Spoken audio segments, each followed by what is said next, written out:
Hey everyone, welcome to another What I Eat in a Day video. In this video, I've got lots of yummy family style meals because I was in Florida visiting family while I was filming this, and so I'm going to show you some delicious waffles that I made. I'm also going to show you how I like to cook tempeh. It's a really good way and a quick way to make tempeh taste super good.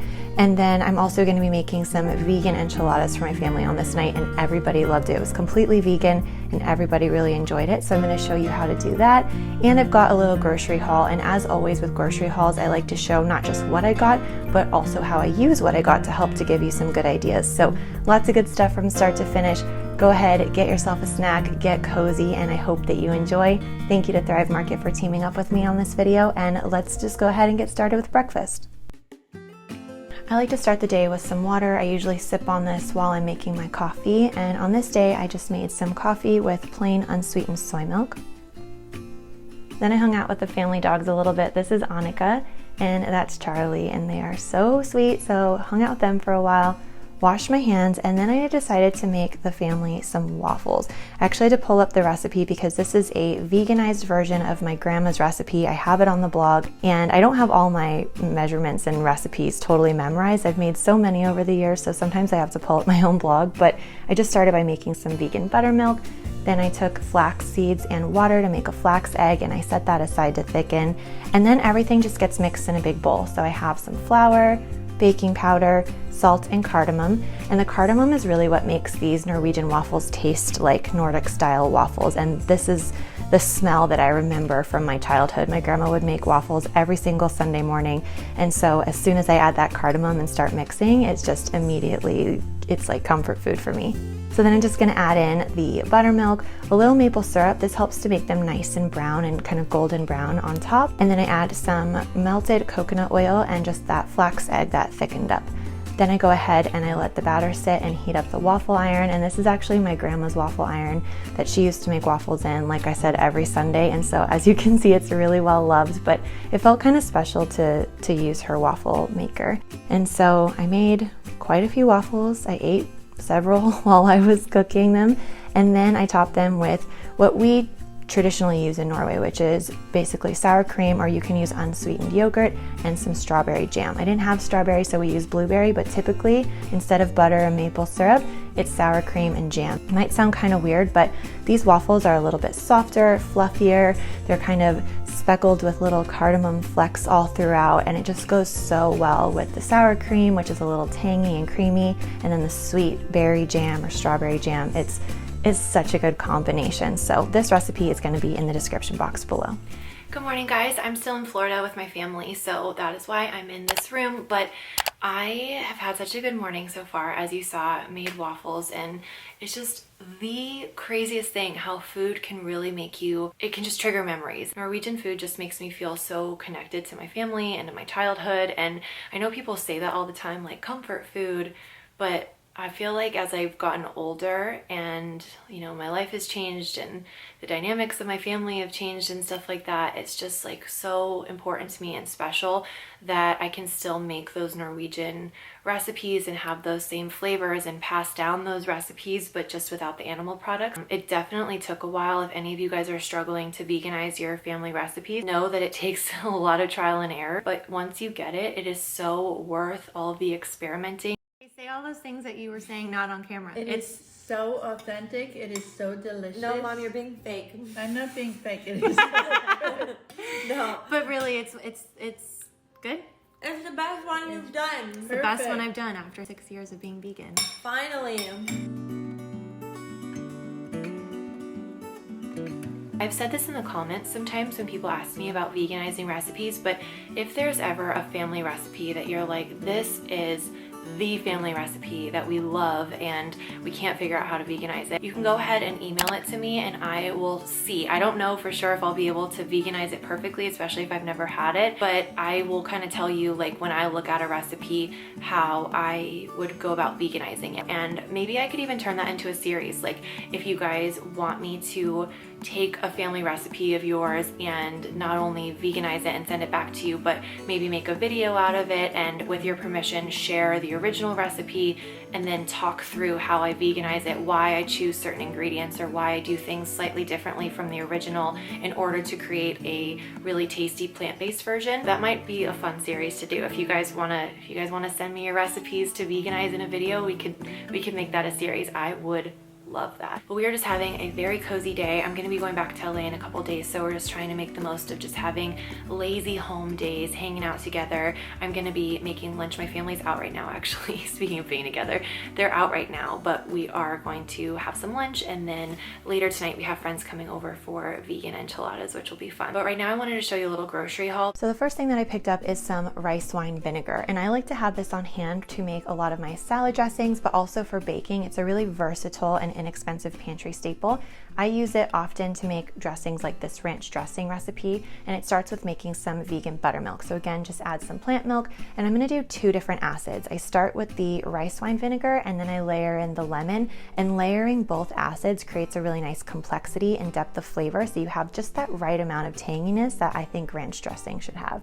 Then you're gonna add your vegan mayo and mix this together. If you want it to be thicker, more like a dip, you can just add more mayo, or if you want it to be like a dressing, you just stir until it is the perfect consistency to you.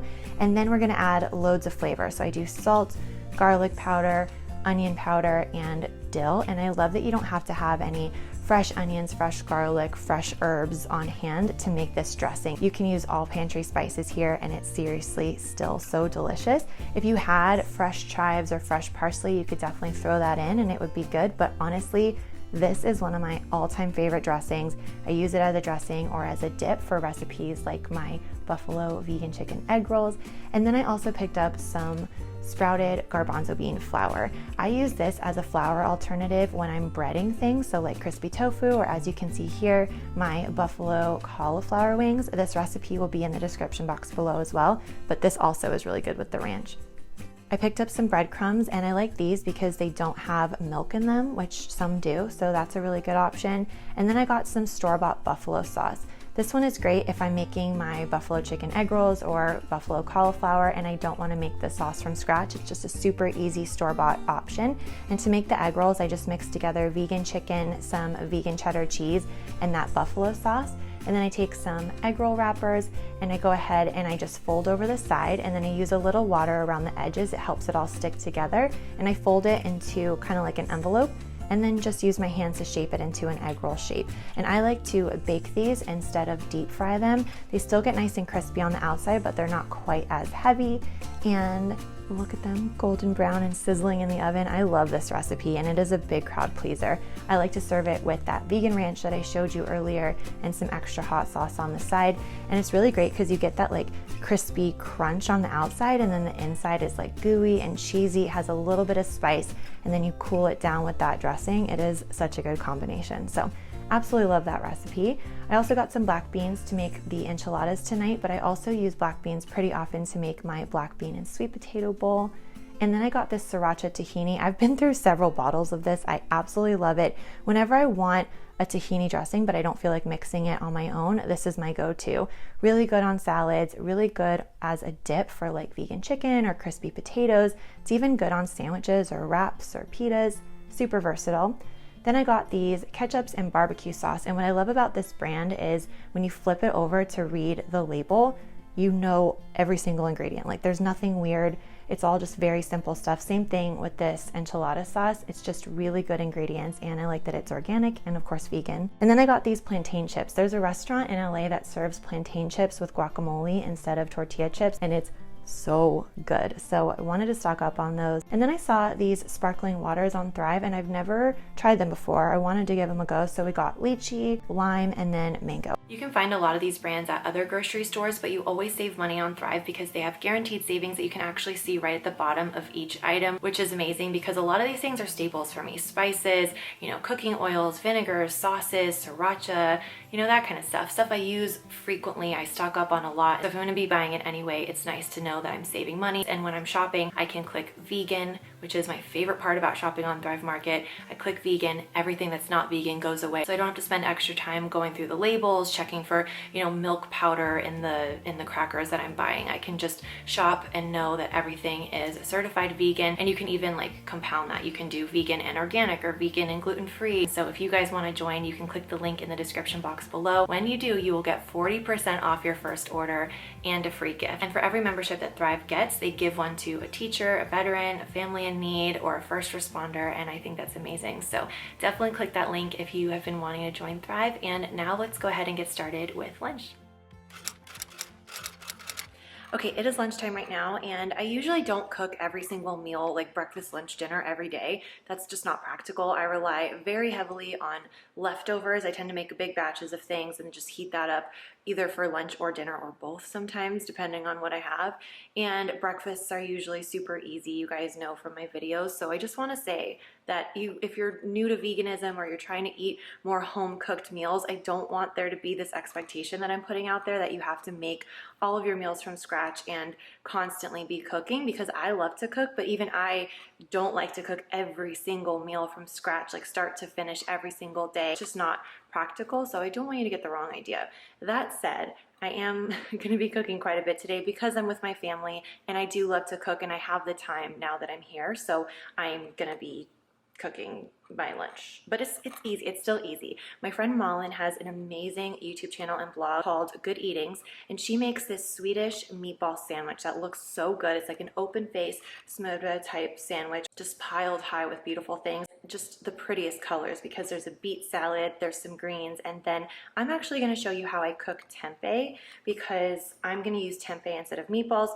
We have frozen meatballs, but they're like the Italian ones, like the Gardein ones, and I just feel like the flavor is going to be a little bit weird, so I'm going to use tempeh instead. Plus, I love tempeh. It's a super good source of protein, and it's really hearty. I feel really good when I eat tempeh. I feel like really satisfied usually when that's part of my plate. So I'm going to show you how I do that. When cooking tempeh, I think a total game changer is to steam it before you season it. It only takes a couple minutes, but it really improves the texture, and I think it just changes the flavor. It removes some of the bitterness. So while that was steaming, I chopped up some pickled beets, apples, and onions. You want to make sure you're using pickled beets so you have that nice sweet and tangy combination. And then instead of using all mayo, I did some mayo and some plain yogurt. Then you add some mustard, salt, and pepper.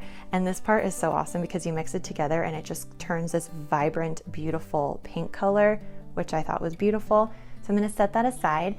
And now that all of the water is absorbed, I'm going to make it nice and flavorful with a little olive oil, some low sodium soy sauce, which adds a nice depth. And then I just sprinkled generously with a no salt all-purpose seasoning. So the kind that has like onions and garlic and Italian herbs, you know, but I'm just going to go ahead and let that sear, which means you don't want to flip this too much. You want to give it a couple minutes on each side so it can really get nice and brown. You could also bake it instead of searing it if you want, which I do as well. It gets even puffier when you bake it. So then you're just going to pile on your beet salad with the apples and the onion and the Dijon cream sauce.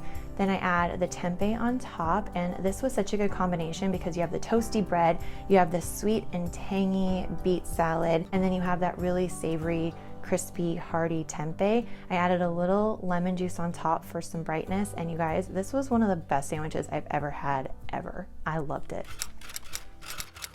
Trying to position my head so that you can't see all the laundry hanging on the door behind me. I have some like robes and towels and stuff that I need to wash. But anyway, a little bit of a change of plans. Our friends are not going to come over for dinner tonight, which means that we're just going to have a cozy family dinner, which I'm still very much looking forward to. Still making enchiladas though, so let's go ahead and go do that.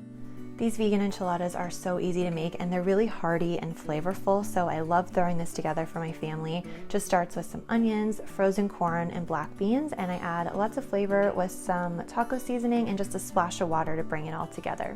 This is just going to cook for like 3 minutes or so till it's all warmed through, and then I add some kale. You want to make sure you break it up into small pieces, and then I really don't cook it for too long. I take it off the heat so that it can cool down a little bit. It just makes it a lot easier to roll if the filling's not too hot. In the meantime, we had some snacks. We put out salsa, tortilla chips, and these plantain chips, and we were watching some episodes of the new Queer Eye on Netflix. So we were doing that while snacking and having a little family time. That was really nice. And then after that, I went ahead and I just heated up the corn tortillas.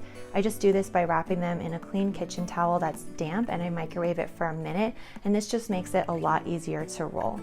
Then I take one package of the enchilada sauce and I put it in the bottom of a casserole dish, spread it out with a spoon so that you have a nice even layer. Once the tortillas are warmed, they're a lot easier to work with, they're much more pliable, so I just take out one and I leave the rest covered in the towel so they stay warm.